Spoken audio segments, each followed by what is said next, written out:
Assalamualaikum warahmatullahi wabarakatuh. Bertemu kembali Bapak Ibu. Kali ini saya akan menyampaikan mengenai SKP Kepala Sekolah terbaru sesuai dengan Permenpan nomor 6 tahun 2022, yang mana sebelumnya sudah saya sampaikan SKP untuk guru juga sesuai dengan Permenpan nomor 6 tahun 2022. Nah, kali ini saya akan melanjutkan untuk pembuatan SKP untuk kepala sekolah sesuai dengan Permenpan nomor 6 tahun 2022. Bagaimana cara pembuatannya? Mari bersama-sama kita ikuti. Untuk kali ini saya akan memberikan secara garis besar saja, karena untuk detailnya sudah saya sampaikan pada pembuatan SKP guru pada tahun 2022. Sebelum pembuatan SKP ini, teman-teman dan Bapak Ibu, tentu jangan kita lupakan sebagai acuan adalah Permendikbud nomor 15 tahun 2018 yang mengatur mengenai pemenuhan beban kerja guru, kepala sekolah, dan pengawas sekolah. Nah, untuk kali ini karena kita akan menyusun SKP kepala sekolah, mari kita coba cari beban kerja untuk kepala sekolah.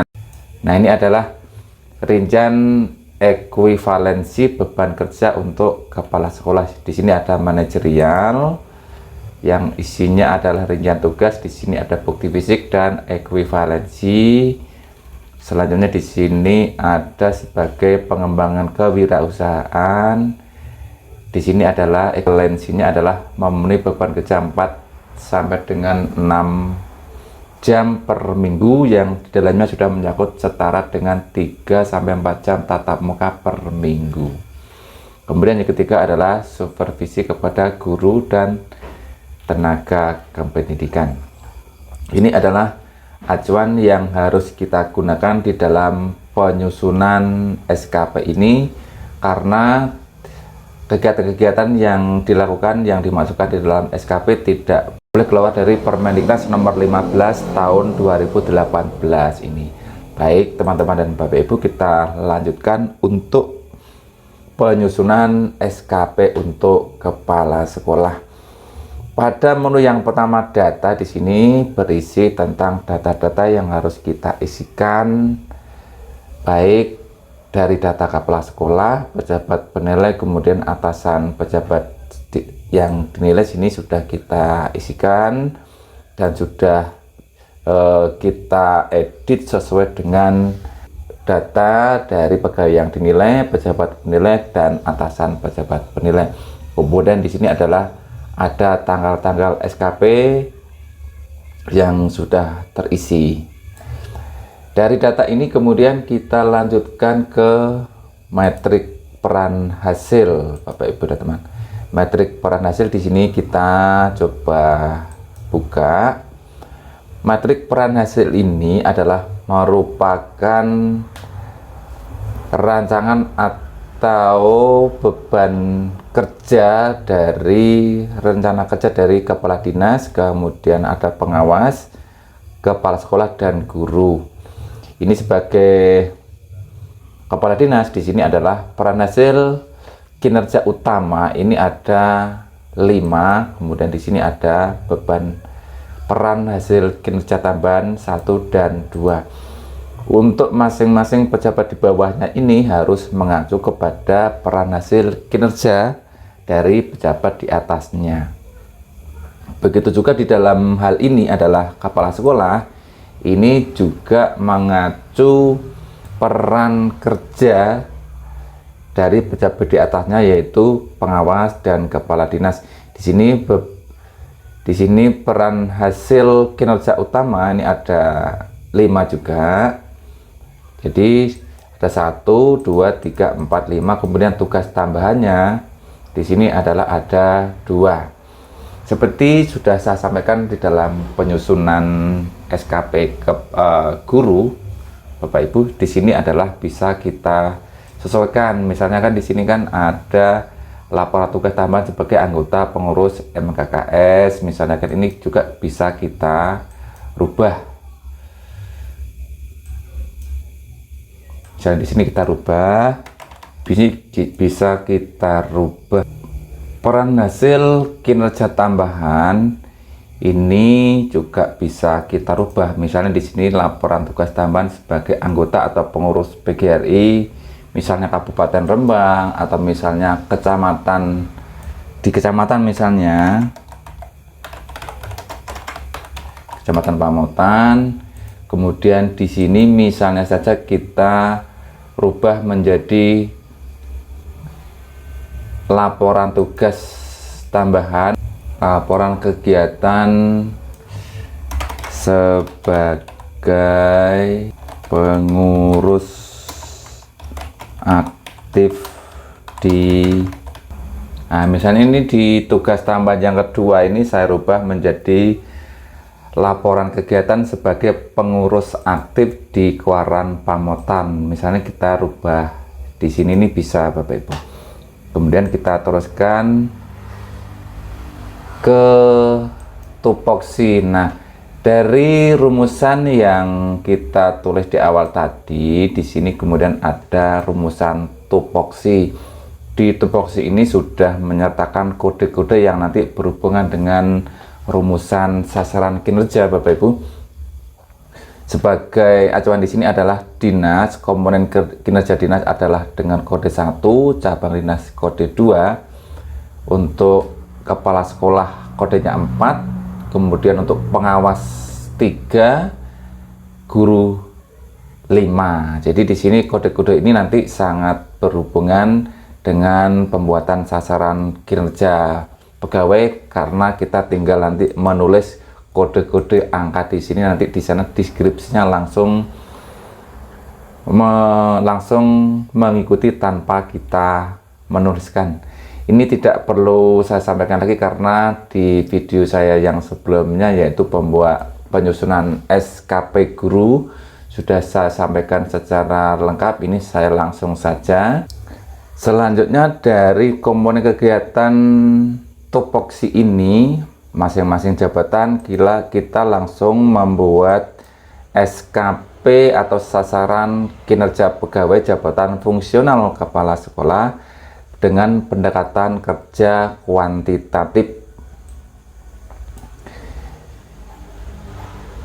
Di atas ini sudah kita isi dari awal tadi, di data otomatis akan tersambung di biodata. Kemudian di sini kita masuk kepada isinya adalah yang pertama, kinerja utama atasan, dalam ini adalah kepala dinas, kemudian dengan kode 11. Selanjutnya di sini adalah kinerja rencana kerja, di sini dengan kode 41. 11 ini bisa kita lihat Bapak Ibu, sekali lagi 11 kode di sini itu bisa kita lihat dari tupoksi, yaitu 11 di sini meningkatnya aksesibilitas dan seterusnya. Kemudian yang 14, yang 41 ini adalah kepala sekolah, adalah di sini. Jadi begitu di sana tadi kita ketikkan kode ini, nanti deskripsinya akan otomatis muncul. Kemudian yang untuk kepala sekolah kita ketik 41, maka di sini juga deskripsi akan otomatis muncul di kolom yang tersedia. Begitu juga untuk kinerja utama yang kedua, ini adalah 11 sama, kemudian di sini adalah 42.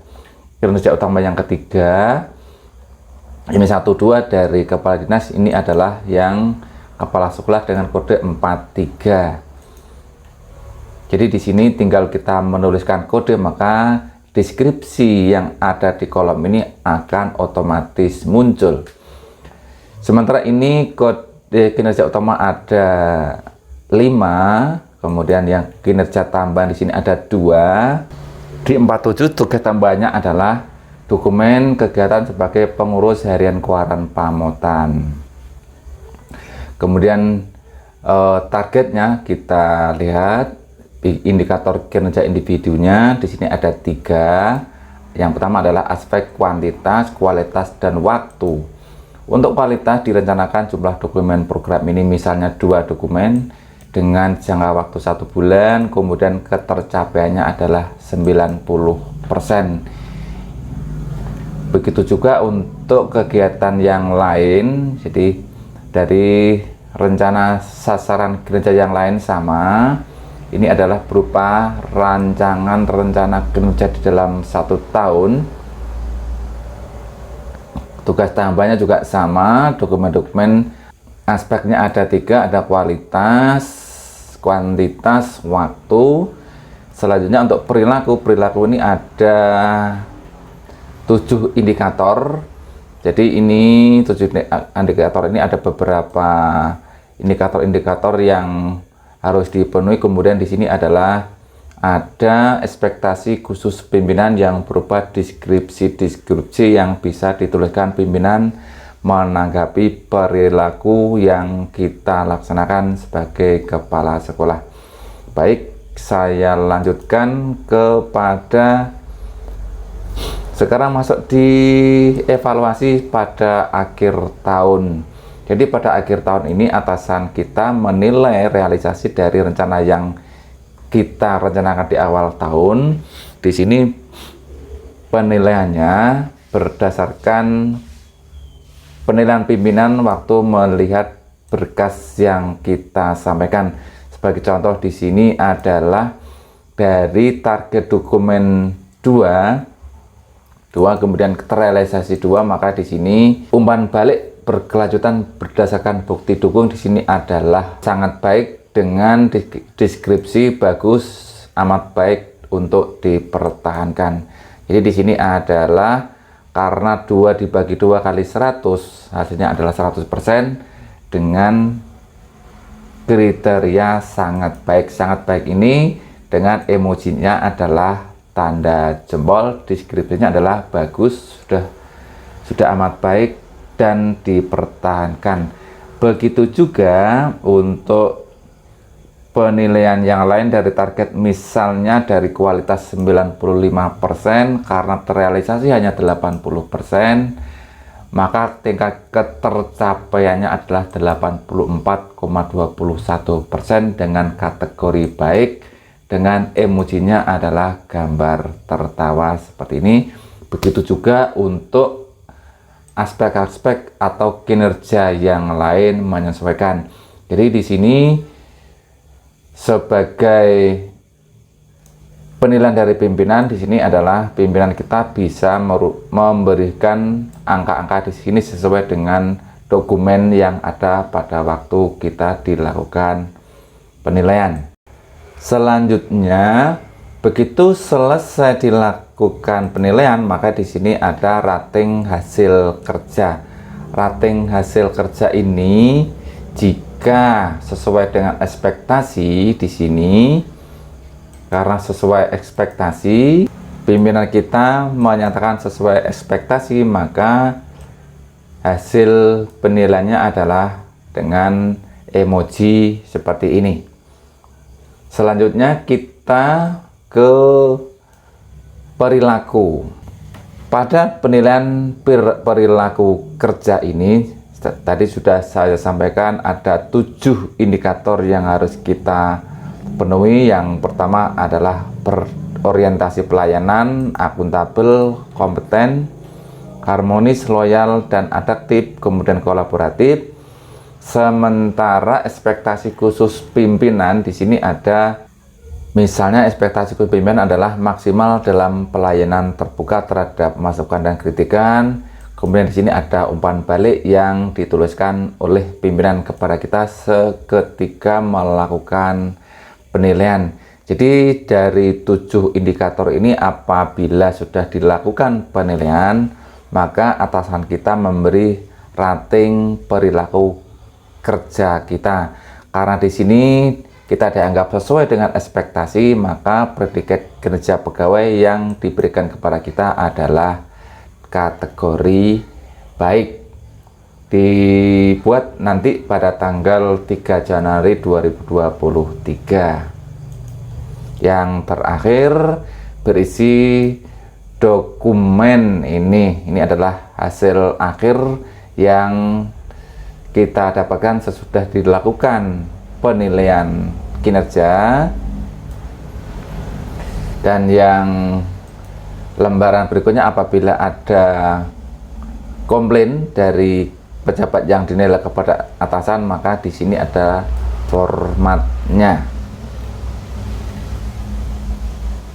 Baik Bapak Ibu, itu yang bisa saya sampaikan mengenai bagaimana cara penyusunan SKP Kepala Sekolah pada tahun 2022 sesuai dengan Permenpan RB nomor 6 tahun 2022. Apabila ada saran perbaikan, silakan tulis di kolom komentar. Semoga bermanfaat.